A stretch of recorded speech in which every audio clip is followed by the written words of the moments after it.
उत्तर प्रदेश में 25 से 30% सांसदों के टिकट काट सकती है बीजेपी। इन नेताओं पर मंडराया खतरा। सभी सीटों पर पार्टी करा रही है सर्वे।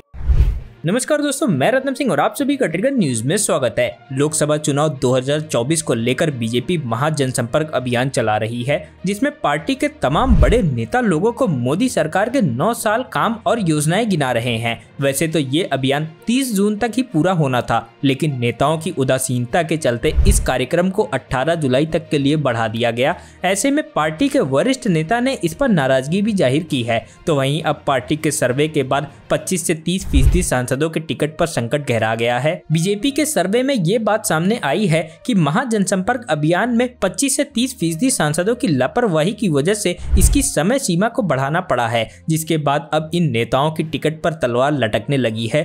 सूत्रों की माने तो महाजनसंपर्क अभियान की देखरेख कर रहे राष्ट्रीय महासचिव सुनील बंसल ने 30 जून को अपनी वर्चुअल मीटिंग में करीब 2 दर्जन से ज्यादा उत्तर प्रदेश के सांसदों की कार्यशैली पर सवाल खड़ा करते हुए अपनी नाराजगी जाहिर की थी। इसके बाद अभियान को 18 जुलाई तक बढ़ाया गया। बीजेपी ने उत्तर प्रदेश की सभी 80 लोकसभा सीटों को जीतने का लक्ष्य रखा है। सूत्रों की माने तो इस लक्ष्य को पूरा करने के लिए 2019 का चुनाव लड़ चुके 25 से 30% प्रत्याशियों को बदल दिया जाएगा। इसमें कई मौजूदा सांसद हैं तो कई हारी हुई सीटों पर प्रत्याशी रह चुके हैं। मोदी सरकार के 9 वर्ष पूरे होने पर चलाए जा रहे अभियान में बहुत सारे सांसदों की छवि और निष्क्रियता का पार्टी हाईकमान को पता चला है, जिसे लेकर उत्तर प्रदेश भाजपा अध्यक्ष और महामंत्री संगठन को बताया जा चुका है। इसके बाद इन सांसदों पर नजर रखने को कहा गया है। मैनपुरी और रायबरेली ऐसी सीट है जहां बीजेपी 2014 और 2019 दोनों ही चुनावों में जीत हासिल नहीं कर पाई है। 80 की 80 सीटों को जीतने के लक्ष्य के साथ मैदान में उतर रही पार्टी एक सीट को जीतने के लिए सर्वे कर रही है।